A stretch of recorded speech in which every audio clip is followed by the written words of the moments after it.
What's up, fight fans? Osborne and McCarty are back for UFC 105. As you can see, we're going old school style. Just Matt and myself for this video. Jared got called in to work. Yes, he has to earn a living. Forget it. He will be back hopefully for UFC 106. But let's get right down to it. First fight of the night, we got Ross Pearson taking on Aaron Riley. Matt, who's going to win and why? I'm going to give this one to Riley, decision. I think he's the more well-rounded fighter. They gave Pearson a tough guy right out the gate. So yeah, they did. I'm going to give it to Riley. He's more well-rounded. He has more experience. Decision. Nice. Yeah, I like Ross Pearson. I think he's a good fighter. He didn't really show it too much in that Ultimate Fighter finale. It's kind of a boring fight. Aaron Riley actually has had some trouble in the past with strikers getting knocked out by some good guys, so that is definitely an option. He might get knocked out. I'm actually just going with my gut on this one. I think Aaron Riley has more experience. Ross is under a lot of pressure to get that first win after winning the show, so I'm actually going to give it to Aaron Riley, submission, third round.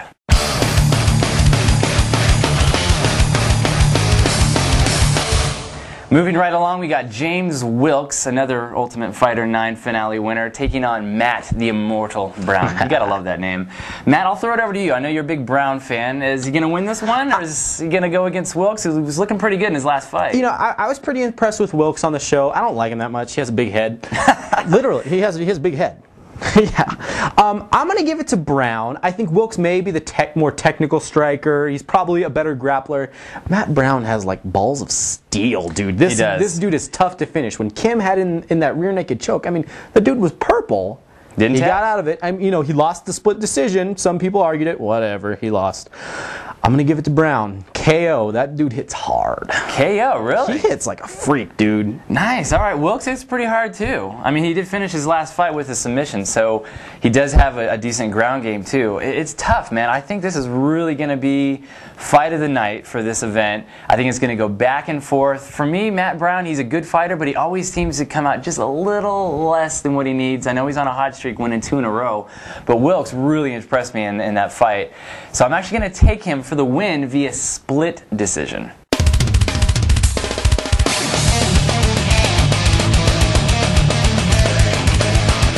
Next fight, we got another Brit. Whoa. Amazing. UFC, what were they thinking? Brits in Britain? I mean, come on. This is crazy. Michael Bisping, your favorite fighter in the entire world, you, Mike. taking on Dennis Kang. Now, this one is really tough in my opinion. Yeah? I want to pick against Bisping because I think Kang is probably a little bit more well-rounded, probably more experienced, got more fights than Bisping. But Bisping seems to fight really well when he's in front of his hometown fans. Yeah. And that would give anybody, a ton of energy. You're going to be jazzed in front of your boys. So I'm going Bisping decision on this one. I think Kang is actually the better fighter, but Bisping is going to surprise everybody and bounce back pretty quick from that devastating knockout from Henderson.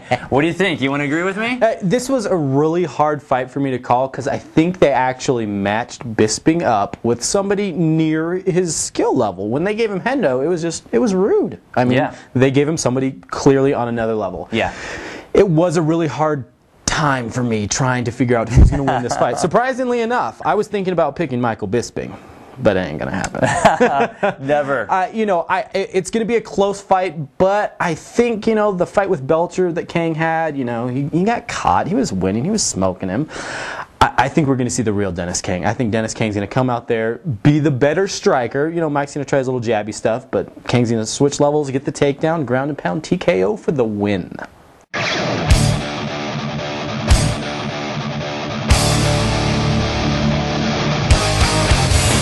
Next fight, co-main event, Mike Swick taking on Dan Hardy. I'm really looking forward to this one. Yeah. Dan Hardy, another Brit, go figure. Loudmouth. I personally think Swick deserves better than Dan Hardy. Yeah. I know they're saying the winner of this is going to get GSP.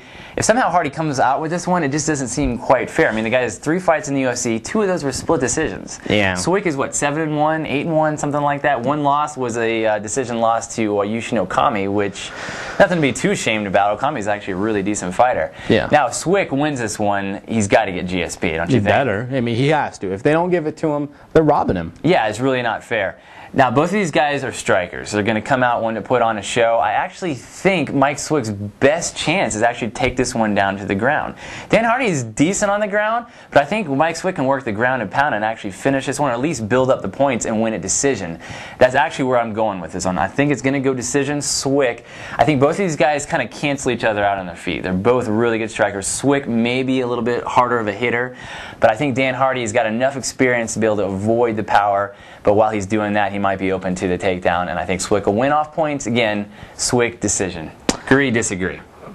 I'll agree on who wins. Okay. I think it's kind of actually going to play out a bit like the Hendo Bisping fight. You're going to have the Brit trying to stick and move. Okay.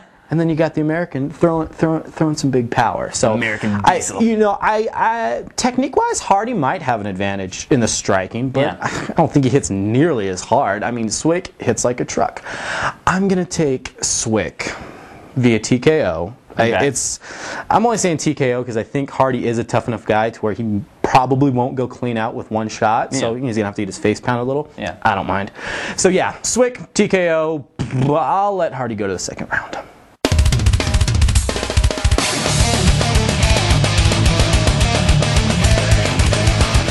It is time for the main event of the evening. We have Randy Couture, a new guy on the scene. Maybe you've heard of him.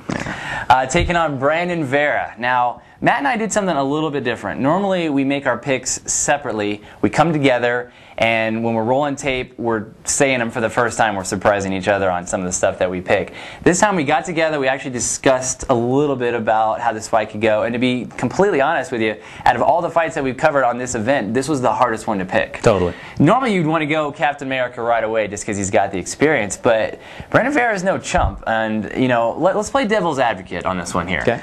If Randy Couture is going to win, personally, I think he has to clinch. Yeah. Brandon Vera, I think, has a reach advantage on him. Yeah. He's got that Muay Thai. He has the option here of trying to stay away from Randy and just kind of peg away at him and maybe go for a decision. I think Randy really has to close the distance quickly, avoid damage, get the clinch, and once he's got his his mitts on him, work him against the cage, try to take him down to the ground, out wrestle him, and maybe do some damage down there. If Brandon Vera is going to win, how do you think it's going to happen? He's going to have to stay on his feet. Yeah, Vera does have good jiu-jitsu, but Randy's a beast. He's controlling. Yeah, you're just not going to do anything. He's going to pin you against the cage. He's going to pick you up, slam you. You're going to stand up. He's going to pick you up again, slam you. You're going to stand up, and then he's going to punch you in the face. It's just it's a nightmare over there. Ask Gabe Gonzaga. Yeah. Yeah. Vera definitely has to stay away. I think he's the much faster striker. He's more versatile striker. I don't think Randy kicks at all, except for that one time he threw a kick against Tim Sylvia, but it was just a setup. Nobody saw it coming. He's more of a boxer. Yeah. So yeah, Vera's definitely going to have to stay away,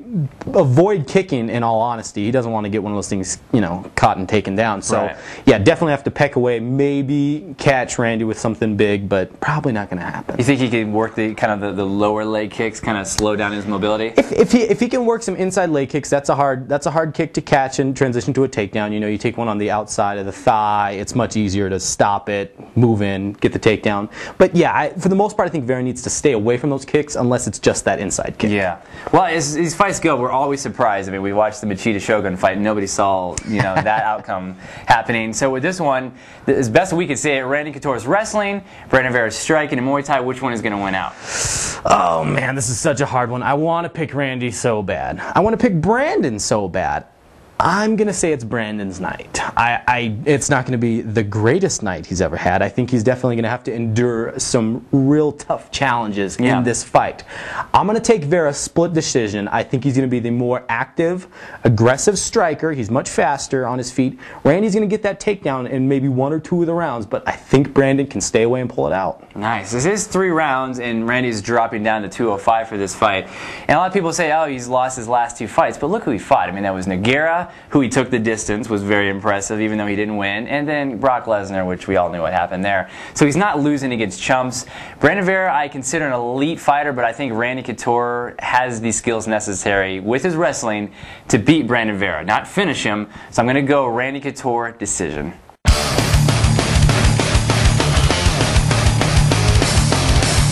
Well, that wraps it up for another UFC video from Osborne and McCarty.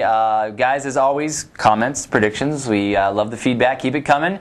And hopefully we'll catch you for UFC 106. What do you think, Jared? Oh, wait, he's not here. Yeah, hopefully we'll get Jared on the next video and send him some flowers because he's had a pretty hard work schedule. I know he'd appreciate it. But guys, that wraps it up. I'm Josh Osborne. I'm Matt McCarty. And we will catch you on the flip side.